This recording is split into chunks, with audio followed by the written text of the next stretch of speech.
Obrigada a todos pela presença. Marco, a palavra é sua. Obrigado, Vanessa. Bom, temos o desafio aqui de ser o painel pós-almoço, né? Então, a gente escolheu um tema que está aí na mídia, na boca do povo e é um dos temas principais aí da atualidade, que é tecnologia, né? Então, primeiro agradecer Uli, Nando e Marcelo pelo aceitar o nosso convite, pela participação. E a ideia aqui é discutir o avanço da tecnologia, né? Passando por fundos quantitativos, criptoativos, investimento em criptoativos, até venture capital com um foco grande em investimentos de tecnologia. A ideia aqui é dar um overview e passar como a tecnologia impacta e vai continuar impactando o mundo dos investimentos, né? Então, eu queria começar pedindo para vocês se apresentarem, falarem um pouquinho da casa e falar um pouquinho da estratégia. Começar com a Uli, se puder. Claro. Boa tarde, todo mundo. Meu nome é Uli. Estou aqui representando hoje a Diamond Investments. Eu trabalho mais no backstage, então sou pesquisadora, econometrista, trabalho lá nas estratégias quantitativas, então, da Diamond, que é uma casa que está completando 15 anos esse ano, mas que entrou no mercado de estratégias sistemáticas aí nos últimos anos. Hoje a gente tem um fundo multimercado, um fundo de previdência e todos pautados nesse mindset quantitativo, sistemático, de matemática e muita pesquisa e tecnologia. Marcelo. Boa tarde a todos. Eu sou Marcelo Sampaio, sou cofundador e CEO da Hashdex. A Hashdex ela é hoje a maior gestora de criptoativos da América Latina. A gente só trabalha com essa classe de ativos, essa classe de ativo de informação que a gente fala, e só trabalha com o mundo regulado. A gente está presente em diversos países, né? Então a gente é uma empresa com um grande orgulho de ser brasileira, mas a gente também é presente nos Estados Unidos, na Europa, em vários países de lá, também no Chile, em algumas parcerias que a gente tem pelo mundo. E o nosso objetivo, basicamente, a gente fala que, obviamente, prover fundos, né, que deem acesso a vários sabores, né, de cripto quanto investimento, mas eu acho que o nosso grande trabalho é educar o mercado, ou talvez falar a linguagem dos dois mundos, criar uma ponte onde a gente conhece muito a tecnologia, conhece muitos fundamentos, o que faz, o que pode virar, e a gente tenta traduzir isso um pouco para o mercado, falando uma língua, eu acho que é mais... dentro mais da lógica de mercado, dentro, acho que, acho que um pouco mais de pé no chão, né? Cripto é conhecido por ter muita doideira, muita maluquice, e a gente tenta, vamos dizer assim, nem ser tão doido, nem ser tão conservador. Então, acho que a gente conversa um pouco, mas vamos ver se a gente faz isso um pouco aqui hoje. Boa, com certeza. Nando. Bom, boa tarde, obrigado pela Tech, pelo convite, mais uma vez. Eu sou Fernando, sou Managing Partner e Head de Venture Capital da Crescera Capital. Crescera é uma das maiores gestoras aqui no Brasil de Private Equity Venture Capital. A gente tem mais ou menos uns 6 bi sob gestão nessas duas estratégias, Private Equity Venture Capital. No mundo do Venture, onde eu estou mais inserido, a gente vai desde o early stage mesmo, empresa que fatura zero, até a empresa que já está numa trajetória growth para fazer realmente investimento, fazer um IPO aí num horizonte curto. E a gente é uma gestora especializada em temas, né? Quer dizer, setorial, né? Então a gente tem expertise muito grande em tecnologia, saúde, varejo, né? E educação. Então, alguns cases aí recentes de sucesso que a gente teve foi a Afya, que a gente fez um IPO na Nasdaq em 2021, foi um dos maiores retornos aqui de private equity da história aqui do Brasil. E no mundo do venture a gente teve a Bling, que a gente vendeu para a Local Web também em 2021. Fizemos aí um múltiplo sobre o capital de mais de 60 vezes o capital investido. Também foi um dos grandes cases de retorno da história do Venture Capital aqui no Brasil. Então, a gente é uma casa bem ativa em tecnologia, que é o tema do painel hoje aí. Perfeito. Bom, vou começar, então, entrar um pouco mais nessa questão de tecnologia, né, com a Uli. Conta um pouco como que a tecnologia está envolvida no dia a dia e no processo de investimento da Diamond. Eu acho que hoje a gente consegue ver que a tecnologia está em todos os lugares do mercado financeiro, não só em fundos quantitativos ou em casas que investem em empresas do setor de tecnologia, mas se tornou aí uma base de funcionamento. Então, no nosso caso em particular, as tecnologias de ponta, os modelos de machine learning, seja, ou sistemas de computadores avançados são o que alavancam o nosso negócio. Então, desde a coleta de dados, a forma como a gente processa esses dados, como a gente vai decidir os modelos, como a gente vai levar essas ordens a mercado, só é possível por conta da tecnologia que a gente implementa e na qual a gente se alavanca. Então, se a gente for pensar no volume hoje de dados que a gente se propõe a analisar, só na B3, mais de 400 empresas listadas, se for pensar em derivativos, dados em alta frequência, e a lista só cresce, fica impossível, humanamente impossível você querer avaliar tudo isso, analisar tudo isso sozinho ali, manualmente, ou ter uma pessoa destinada para cada setor. E o que a gente faz é exatamente, então, se alavancar nessa tecnologia que a gente tem à disposição hoje, para conseguir monitorar muitos mercados, muitos ativos ao mesmo tempo e conseguir ter esse modelo de trabalho escalável, eficiente, sistemático e sem intervenção humana na tomada de decisão. Então, não que não existam humanos, porque são necessários os humanos para programar tudo isso, para fazer isso acontecer, mas a tecnologia nos permite chegar mais longe nesse investimento. Boa, depois nós vamos voltar nesse assunto da tomada de decisão para a gente explorar um pouco mais. Marcelo, o cripto hoje é uma classe de ativos nova, né, recente, e que só é possível basicamente por conta da tecnologia, né? Então, como é que é o dia a dia na Hashdex, a usabilidade de tecnologia, e se puder comentar até um pouco, acho que da classe de ativos como um todo, né?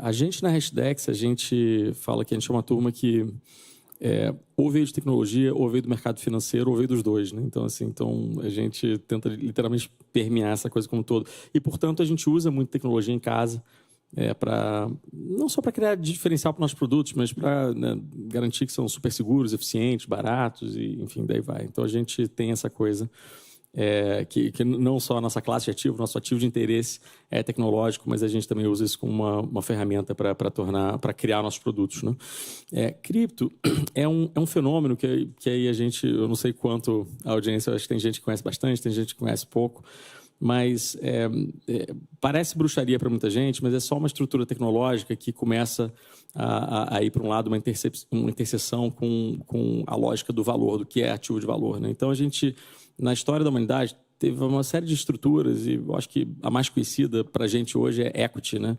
Essa ideia da gente criar uma coisa lógica, mas que basicamente captura valor por colocar produtividade no sistema, por servir o mercado, né, de uma forma que cria produtividade, né? Isso não interessa se você é um supermercado, se você é uma empresa de tecnologia oferecendo cloud, se você é enfim, uma empresa de petróleo, mas você, de algum jeito, está colocando produtividade no sistema, no mercado. Cripto nada mais é do que você fazer isso dentro de uma lógica, você cria uma estrutura, né, que basicamente usa software livre e você consegue fazer algo que nunca foi possível antes da existência de blockchain, que é você conseguir criar oferta e remunerar a oferta e a demanda, né? Então, de um lado, você consegue pagar quem torna aquele software, que não é de ninguém, que é livre, quem torna esse software, essa rede, esse protocolo possível, mas só que você remunera isso com o ingresso para entrar no show. Quem quiser entrar no show tem que comprar o ingresso, então ele compra de quem tem, basicamente criando uma lógica que, assim, se muita gente quiser ir nesse show, né, o unitário, que é escasso, tem que subir de valor. Se pouca gente quiser isso, o negócio morre, que nem empresa quebra, que nem tecnologia abandonada. Então, você cria uma estrutura que você consegue resolver problemas como o software resolve, mas numa lógica que você tem um incentivo econômico que torna essa coisa... basicamente torna tudo custo marginal. Então, parece complicado, mas não é muito mais complicado que isso. O que as pessoas...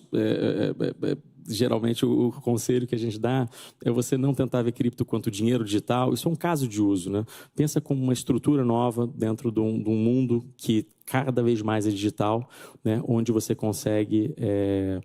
criar de uma forma, resolver problemas onde tudo é basicamente custo marginal. Perfeito. E, Nando, comenta um pouquinho como é que vocês usam, então, tecnologia lá na Crescera e como é que avalia, né? Como é que você avalia empresas, startups, para avaliar se aquela tecnologia pode fazer sentido, pode ser um bom investimento? Como é que funciona esse processo?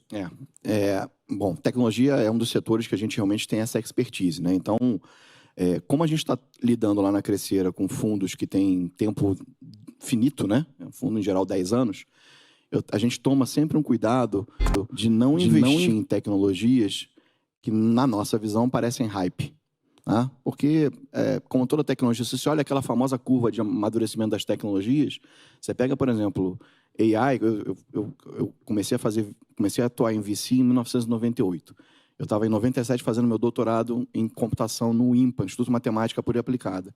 E eu programei redes neurais em 1997. Então, AI existe há 30, 40, 50 anos. Só que agora que amadureceu, mais à frente eu vou explicar por quê, mas agora é que amadureceu. Então, uma tecnologia que pode ser muito boa, pode estar numa hype agora, nesse momento, ela talvez para um fundo que está investindo, talvez não faça sentido, porque não vai dar tempo de amadurecer aquela empresa que está baseada naquela tecnologia. Por quê? Porque o mercado dela também está em expansão. O TAM, né, que a gente chama do mercado endereçável, talvez ainda não seja grande o suficiente, porque a tecnologia ainda é muito no campo da hype e pouco no campo da geração de negócios, da catequização dos usuários, etc. Então, esse é uma expertise, uma habilidade que os investidores precisam ter. A gente viu muito nessa hype de 2021, a gente viu muito investidor lá alardeando as quatro vendas, estou investindo em coisa de metaverso, não sei o quê, bababá. Cara, assim, desculpa, quem jogou Second Life aqui, metaverso não tem nada de novidade, é só uma roupagem diferente para uma coisa que deu errado lá atrás, porque o modelo de negócio era ruim. Agora, há controvérsia. Você viu que o metaverso já não está mais na hype. Da mesma forma que esquentou, esfriou. Então, assim, tem que tomar cuidado para não entrar nas modas. A gente tem que olhar o que eu chamo das tecnologias estruturantes. Então, o Marcelo estava falando de cripto. Cripto baseado na tecnologia de blockchain. Blockchain é uma tecnologia estruturante. O que é a tecnologia estruturante? É uma tecnologia que, efetivamente, ela tem capacidade de segurar um mercado inteiro, porque ela virou core, virou parte integral daquele setor. Tá? Então, poucas tecnologias têm essa capacidade. Blockchain é uma delas, AI é uma que é uma tecnologia estruturante, e tem várias outras. Então, eu acho que esse é um exercício que o investidor tem que fazer para entender se aquela tecnologia ela é só uma roupagem de uma coisa que deu errado lá atrás, ou se é um hype que ainda vai demorar para ela se consolidar. Tá? Então, um pouco do que, assim que a gente vê tecnologia, assim que a gente analisa as empresas que chegam até nós antes da gente tomar a decisão de investimento. Bom, você tocou no assunto de inteligência artificial, que eu acho que vai ser inevitável a gente falar aqui, né? Vou começar agora pelo Marcelo. Como é que você vê a evolução disso? Eu sei que acho que a gente está meio que no topo do iceberg, aí, no começo dessa história toda, apesar dela ter 50 anos, eu vou querer ouvir do Nando um pouco mais do porquê que esse negócio está onde está agora, mas como é que você vê a inteligência artificial entrando no mundo dos criptoativos? Engraçado você ter falado, né, que você fala de inteligência artificial nos anos 90. Eu conto essa história de vez em quando. Eu comecei minha carreira na Microsoft em 2001. E eu me lembro que na primeira semana que eu entrei lá, o papo foi inteligência artificial, né? E aí, realmente, agora passa mais de 20 anos aí, o ChatGPT, a OpenAI muda o mundo. Então, e aí, depois, né, acho que a gente vai explicar um pouco de por que isso acontece agora, mas hoje a gente já caminha para um lado onde o nível de produtividade vai subir ridiculamente com a inteligência artificial. A gente vai conseguir fazer coisas que jamais a gente parece ficção científica, né? Já aparece hoje, né? Quando você conversa com a máquina através de um chat GPT, ou você cria uma imagem no Midjourney, assim, é um negócio de doido, assim, é uma coisa que não parece real, né? E eu acho que isso cada vez mais vai né? Isso vai piorar no bom sentido, né? Espero que não no mal, bastante, né? Vai ficar muito mais os usos vão crescer muito, vão cada vez entrar mais na nossa vida, né? E cripto se correlaciona com isso, porque cripto no fundo é uma grande digitalização do valor humano, né? Então, né, tokenização acho que é um processo que todo mundo já conhece um pouco, mas pensa que tudo tem valor, né? E agora você começa a conseguir formalizar esse valor, né, encapsular esse valor e criar talvez mercados secundários, formalizar valores que antigamente não eram valoráveis, a gente pode falar isso. Você criar mercados secundários que não existiam antes, aquela coisa toda. Mas só que transcende, quando você principalmente vai filosoficamente, né, que valor não necessariamente é valor monetário, né? Então, um voto tem valor e não é um valor de grana, né? É um valor, assim, né, que vai ter um impacto tremendo na sociedade, mas como é que você faz isso? E blockchain meio que resolve essa coisa toda, e quando você correlaciona isso com AI, vão ter várias implicações. Algumas a gente consegue ver, outras a gente... Assim, as mais legais, provavelmente, a gente não consegue nem prever ainda. Mas uma que eu gosto muito é essa ideia da gente conseguir distinguir o que é humano e o que não é humano. Isso vai ser uma coisa importante aberta para frente. Blockchain é a ferramenta que faz isso, né? E AI, que vai dar uma produtividade insana, enorme para essa blockchain, para essas aplicações, vai se misturar com isso.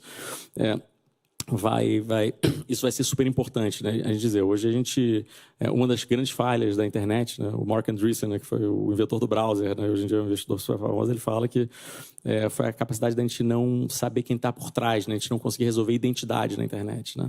Isso vai ser uma coisa importante, o blockchain vai fazer isso, e para que AI consiga ir para o próximo nível sem a gente ter que colocar isso como um problema de segurança nacional, a gente vai ter que resolver esse negócio. Mas aí, essas coisas juntas realmente ficam super poderosas. Mas a gente pode falar aqui horas assim, de quais são as implicações, né? Mas, como eu disse, as mais legais eu acho que a gente ainda não consegue nem pensar.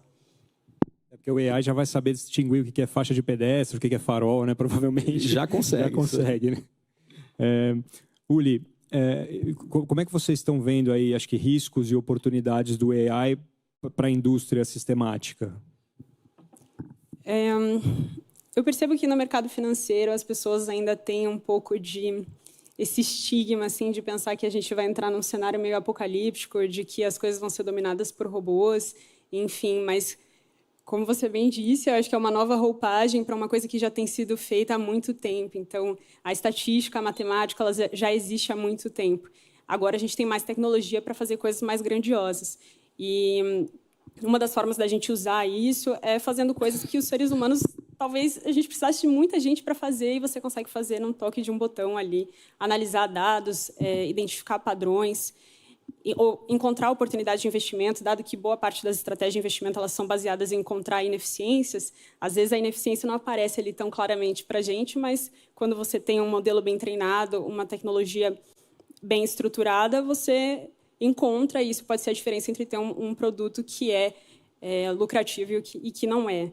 Eu vejo isso assim como é muito promissor, as pessoas podem acreditar nisso, faz parte do nosso trabalho também garantir que isso não vai sair de controle, então faz parte das pessoas que utilizam essa tecnologia entender as limitações e até onde isso pode ser usado, e por isso que o ser humano ainda vai continuar sendo bastante importante na implementação, mas lógico que é um método, um modelo aí de alavancagem gigantesco para a gente conseguir fazer coisas mais grandiosas e mais interessantes. Perfeito. Nando, então... Agora, conta o porquê agora, né?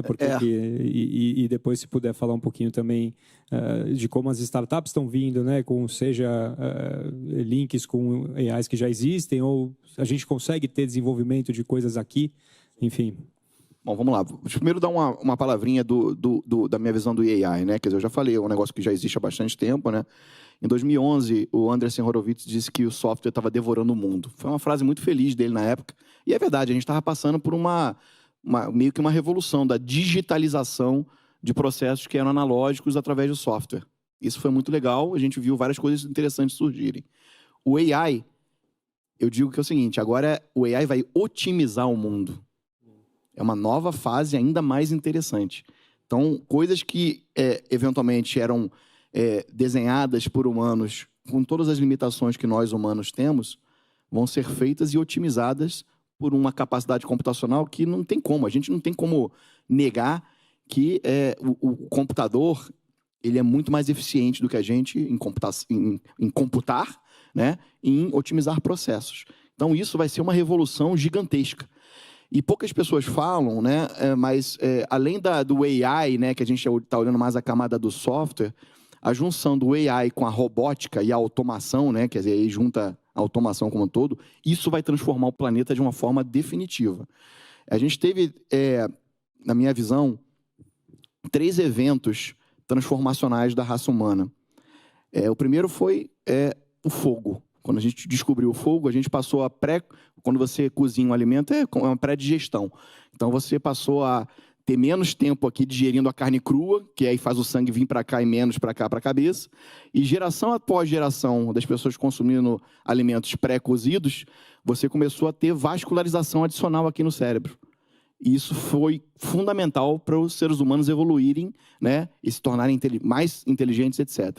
O segundo foi a escrita, porque permitiu que a gente passasse de geração para geração conhecimento, que acabava se perdendo. Tanto é que o cara mais interessante nas tribos antigas era o cara mais velho, que era o que detinha o conhecimento.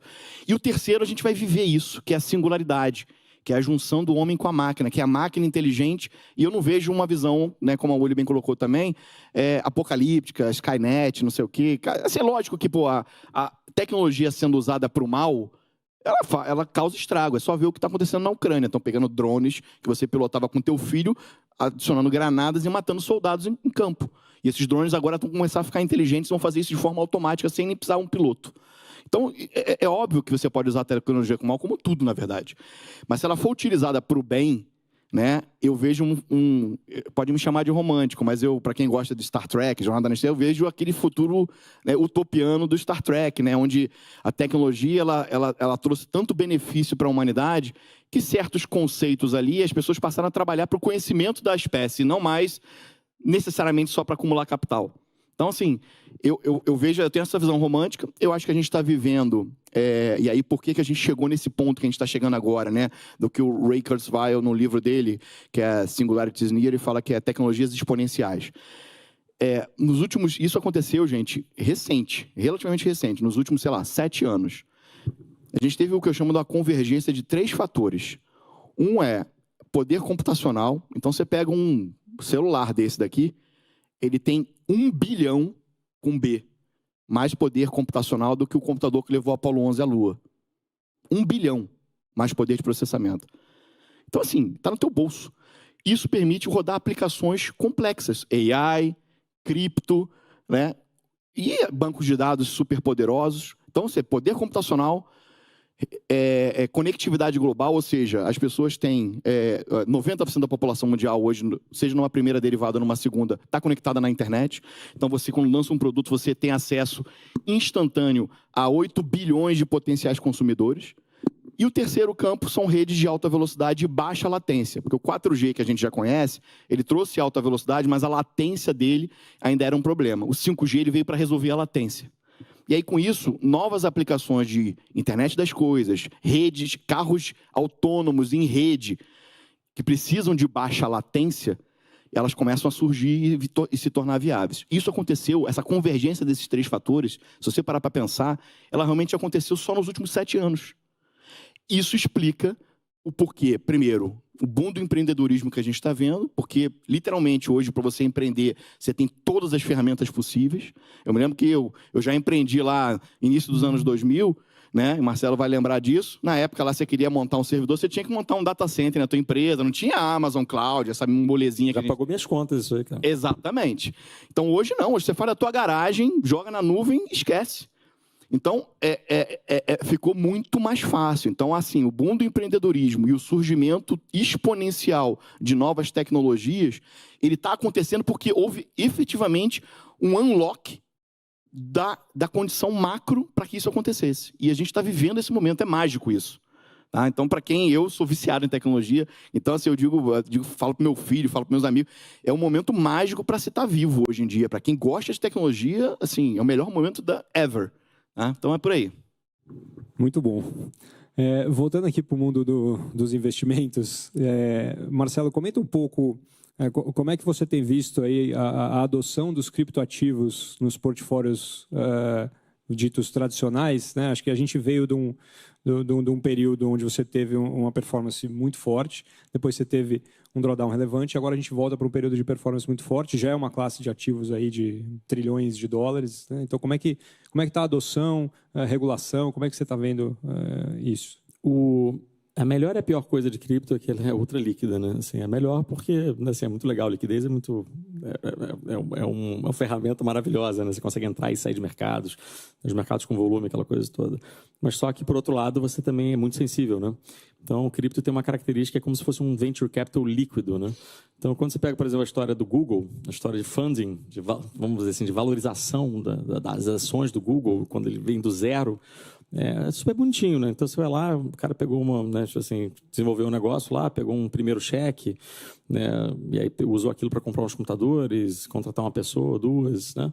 E aí marcou lá aquele valor da ação. Aí depois, né, ele foi aquela tecnologia era boa, mas assim, não decolava, não escalava, ele era caro, os computadores e tal. Aí, quanto é que valeria a ação? Vale provavelmente zero, mas não é marcado naquela hora. O cara passa todos aqueles perrengues, aquela história toda, mas chega uma hora que ele fala assim, não, vou entrar no supermercado e começa a tirar a placa com computadores, né, de baixo custo e tal, e aí monta uma rede, e aí o que seria um cloud hoje, e agora está funcionando, poxa, aí ele vai lá e pega mais uma grana, aí marcou mais alto que estava antes. Aí você vê uma historinha, quando você vê, assim, a história do Google é toda bonitinha, assim, né, exponencial. Mas se você marcasse a cada microsegundo como o cripto isso seria um negócio possivelmente mais volátil do que Bitcoin. Tá? Então, o cripto ele não tem essa possibilidade de estar sendo marcado poucas vezes na história, só quando ele está no momento bom, que é quando uma empresa que dá certo, uma empresa exponencial que dá certo, funciona. Mas isso é uma característica, que eu digo, assim, difícil, né? Porque todo mundo acha que é bruxaria. Ah, subiu. Por que subiu? Ah, não sei. Por que caiu? Não sei. Né? E principalmente que o cripto ainda tem uma característica que ele necessariamente ele requer uma mudança de paradigma, quer dizer, você não consegue usar o que você conhece para descrever essa estrutura que você não conhece. Ele parece muitas vezes mais com commodity do que com ações, né, com uma empresa, né?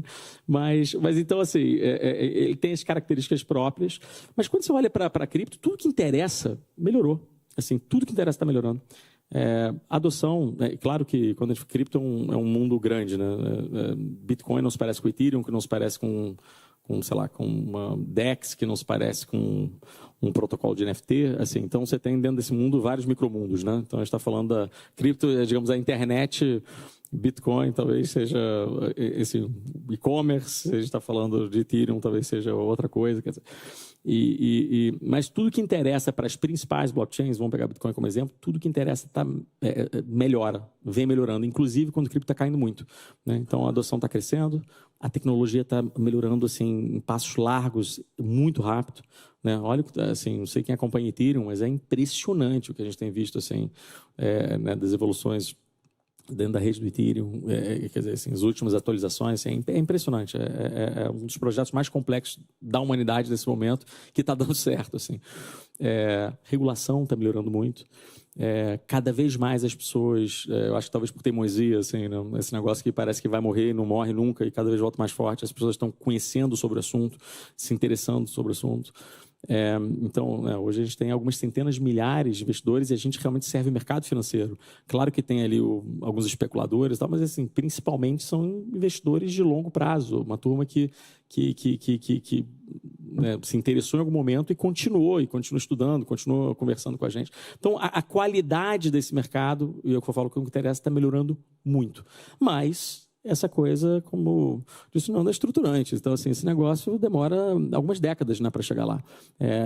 Talvez mais uma versão do AI que a gente falava 30, 40 anos atrás, e cripto é um fenômeno de apenas 15 anos, né? Já se fez muito progresso desde então, mas assim, ainda tem tudo para acontecer.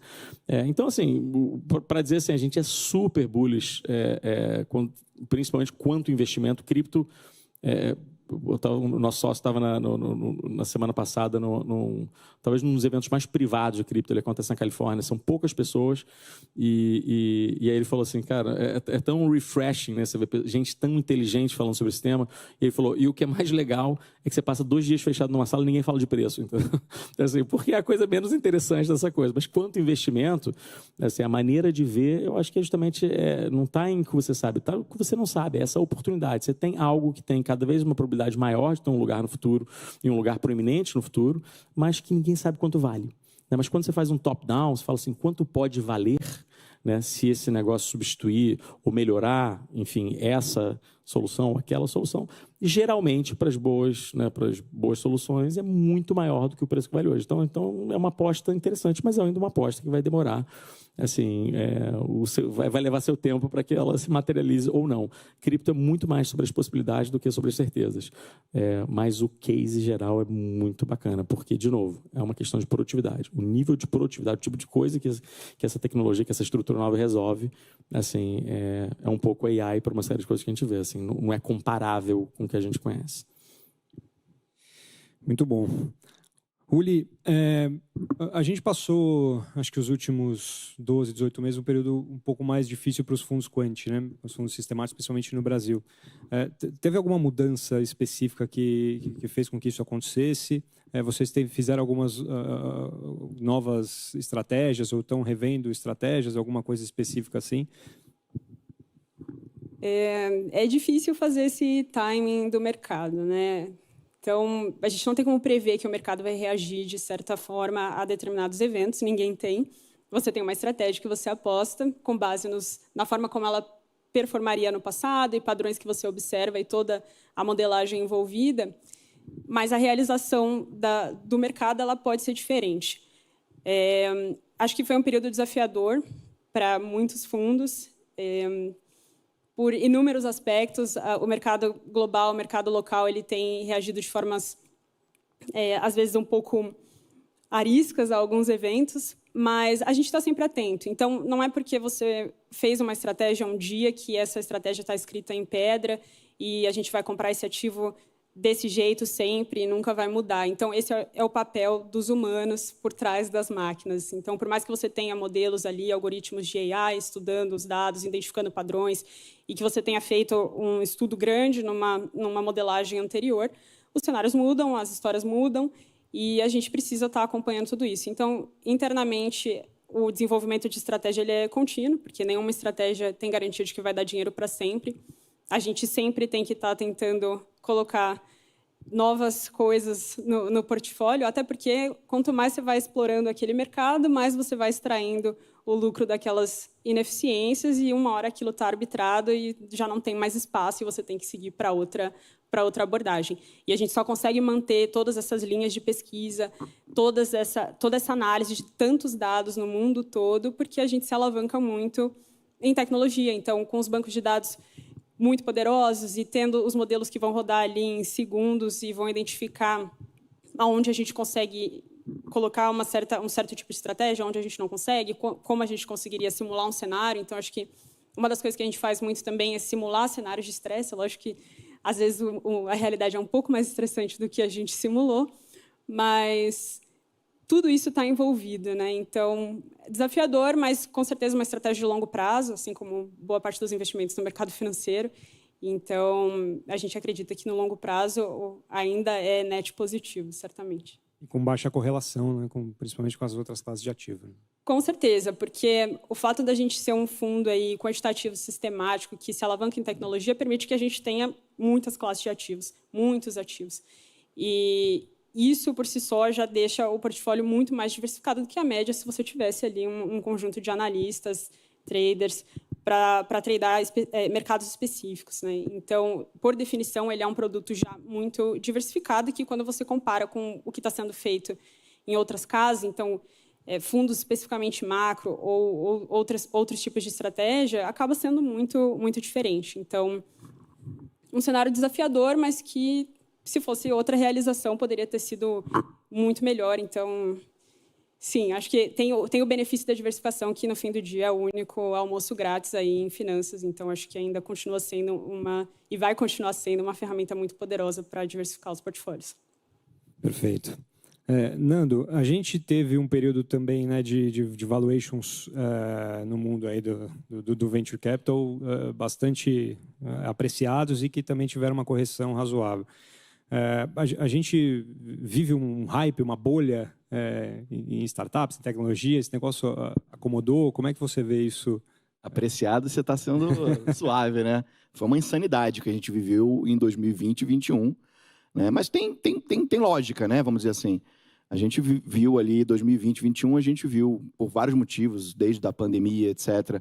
A gente viu um cenário macro com taxas de juros, basicamente no mundo todo, próximas, né, taxa real próxima a zero, né? Então, liquidez absurda, a renda fixa já não fazia mais sentido. Então, esse dinheiro acabou migrando, uma boa parte, para a classe de ativos alternativos, private equity, venture capital e outras estruturas. Obviamente, o que aconteceu? Captar virou molezinha. Então, você abriu um fundo ali, os investidores estavam desesperados por investir e compraram basicamente qualquer tese. A verdade é essa. muito dinheiro no mercado, fundos grandes demais, às vezes até para a sua região geográfica, né? Você tem o caso do SoftBank, que para mim foi o caso mais expoente, né, nesse sentido.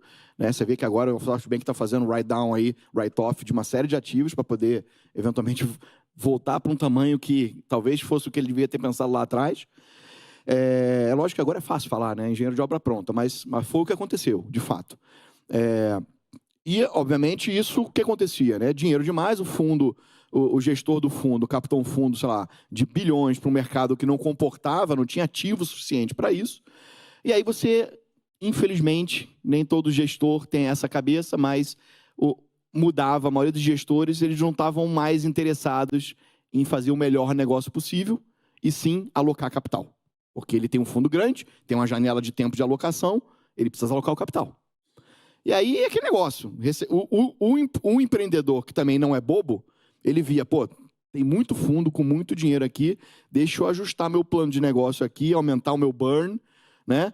Fazer um valuation mais alto, e uma coisa puxava a outra. E aí, de novo, as pessoas dizem que a culpa era dos empreendedores. Não foi dos empreendedores, foi dos investidores. Os investidores é que provocaram isso. Os empreendedores, eles seguiram ali, aproveitaram o excesso de liquidez também, é justo. Tá?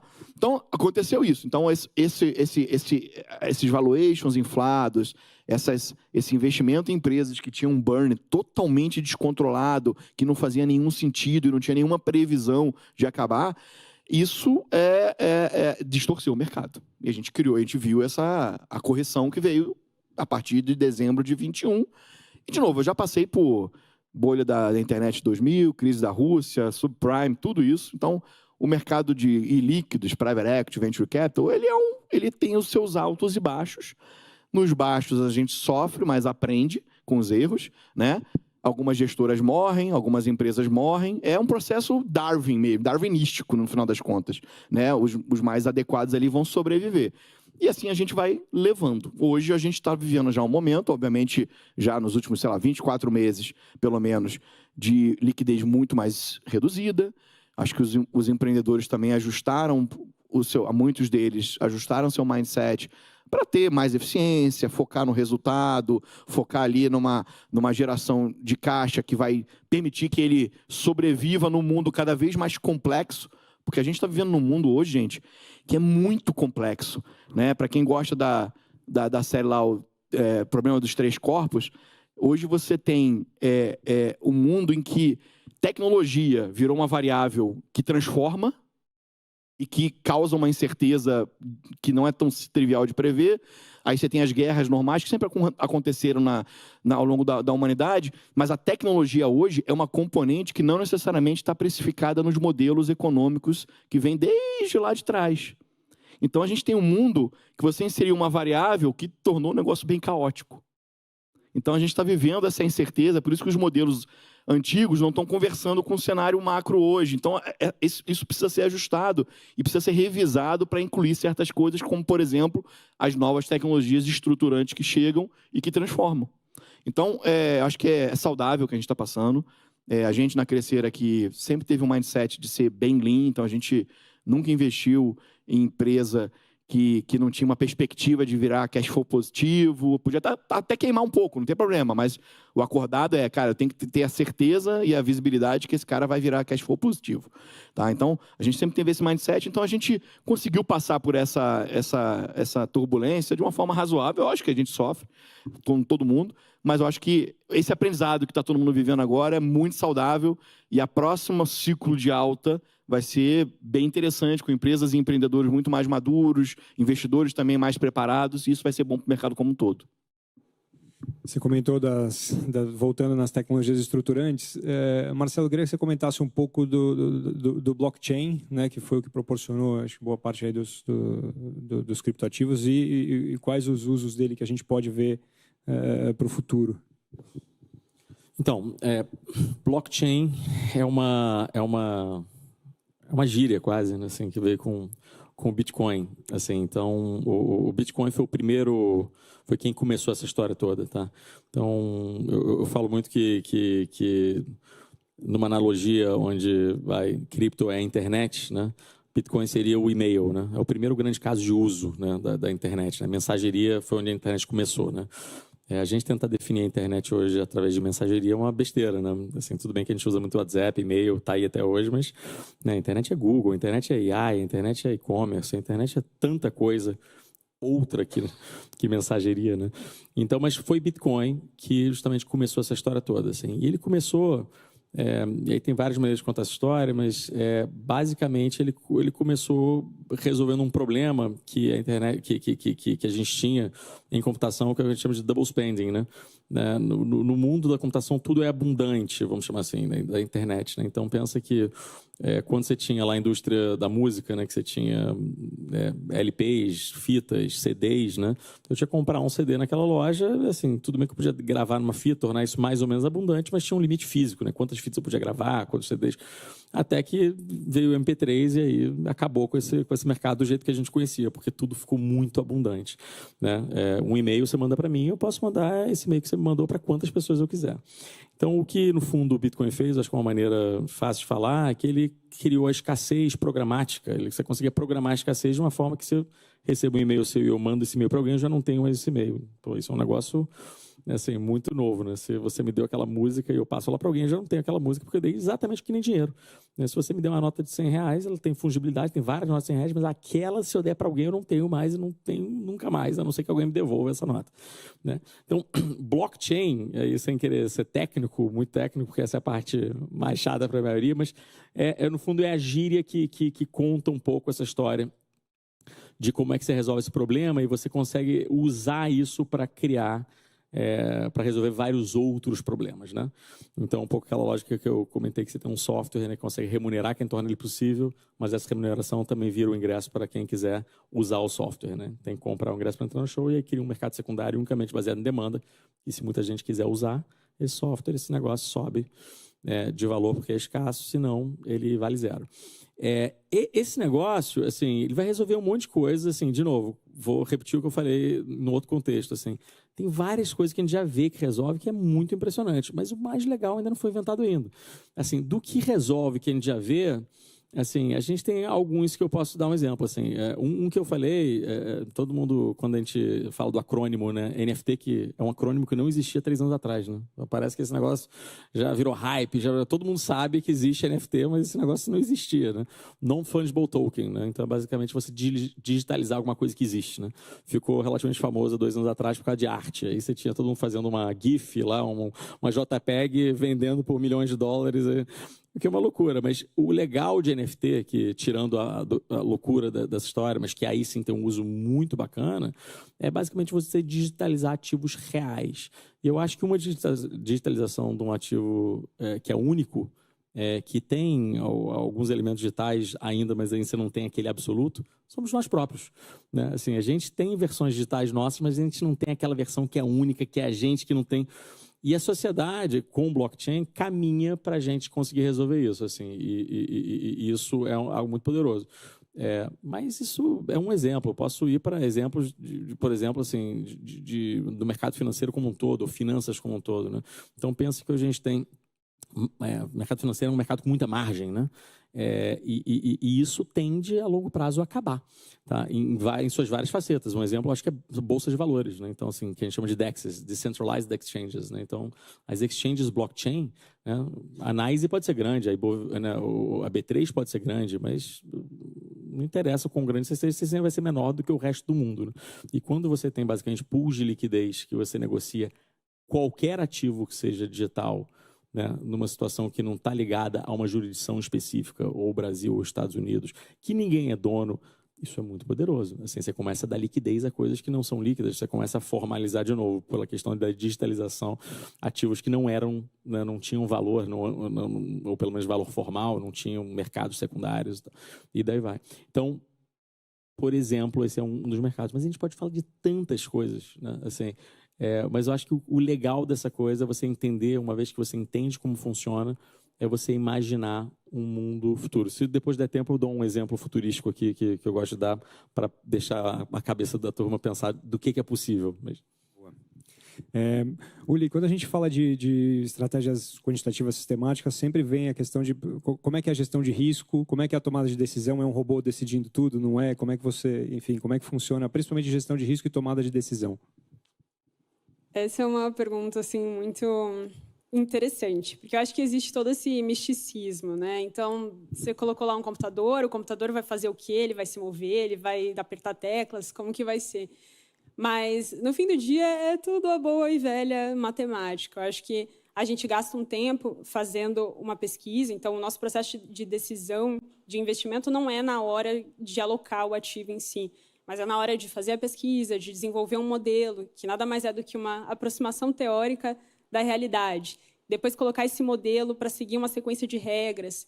Então, decidir quando que vai comprar, quando que vai vender, implementar tudo isso de forma sistemática. Então, todo esse processo é a nossa tomada de decisão. Na hora que chega lá na ponta o que vai ser comprado, o que vai ser vendido, é algo que a gente já testou, né? Então, você testa inúmeras vezes, em inúmeros cenários, com toda a capacidade que a gente tem hoje de dados e capacidade computacional de colocar toda essa pesquisa ali para a gente ver como que ela reagiria, né? Então, só dando um exemplo para tornar isso mais palatável, eu acho que é evidente ali que os preços eles têm uma certa inércia, por exemplo.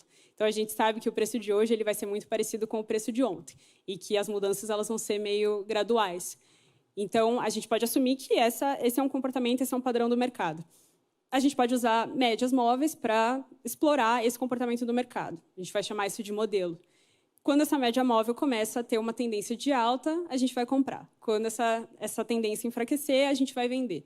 Esse é o nosso algoritmo, o nosso conjunto de regras.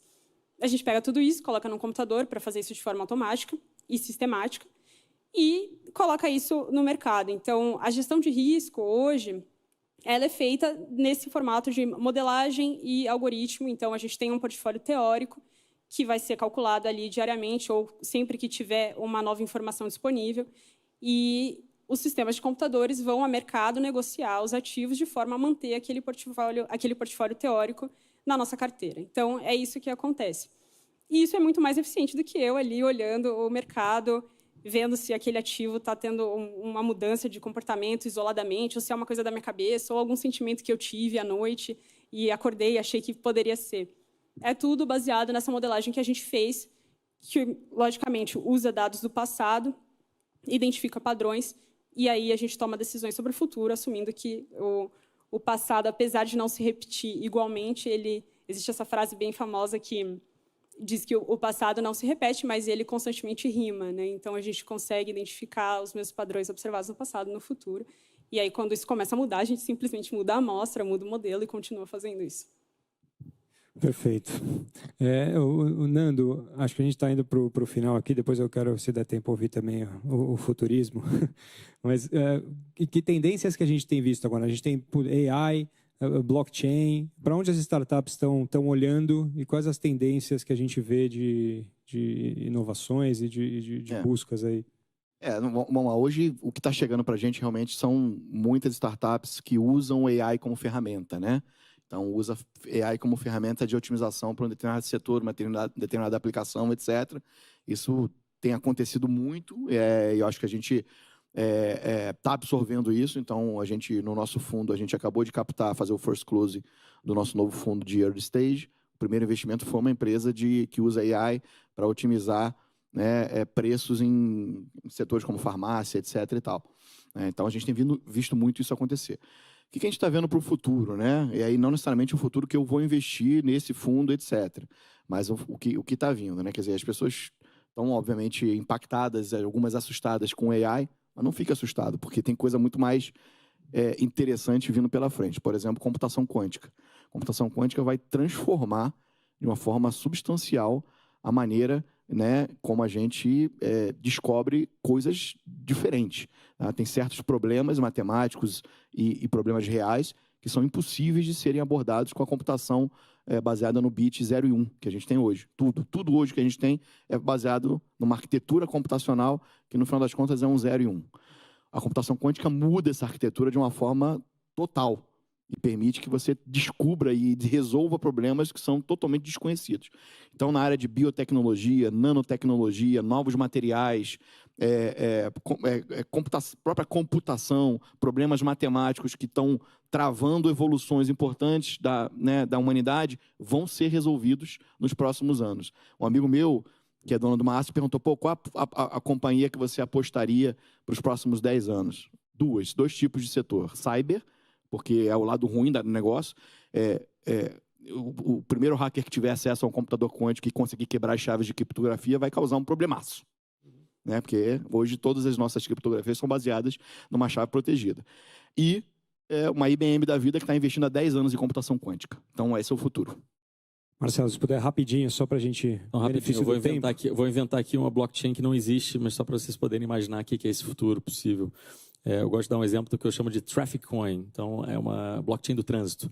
Então, imagina o seguinte, Bismarck, você está aqui exatamente aqui na Faria Lima e tem que ir para Guarulhos às 3 da manhã de uma terça-feira. Quanto tempo você leva? 3 da manhã? 3 da manhã. 40 minutos. 40 minutos, né? E se você tem que sair numa sexta-feira, 7 da noite, chuvarel aqui em São Paulo, e tem que chegar em Guarulhos, quanto tempo você leva? 2 horas. 2 horas, eu acho que até mais, hein? Mas pode ser mais. Vamos deixar para umas 2 e pouco. Né? Mas vamos dizer que você fala o seguinte, sexta-feira, 7 da noite, e está caindo um chuvarel, e você tem que chegar em Guarulhos, cara, em 1 hora, senão você vai perder o voo da sua vida, você não pode perder esse voo de maneira nenhuma.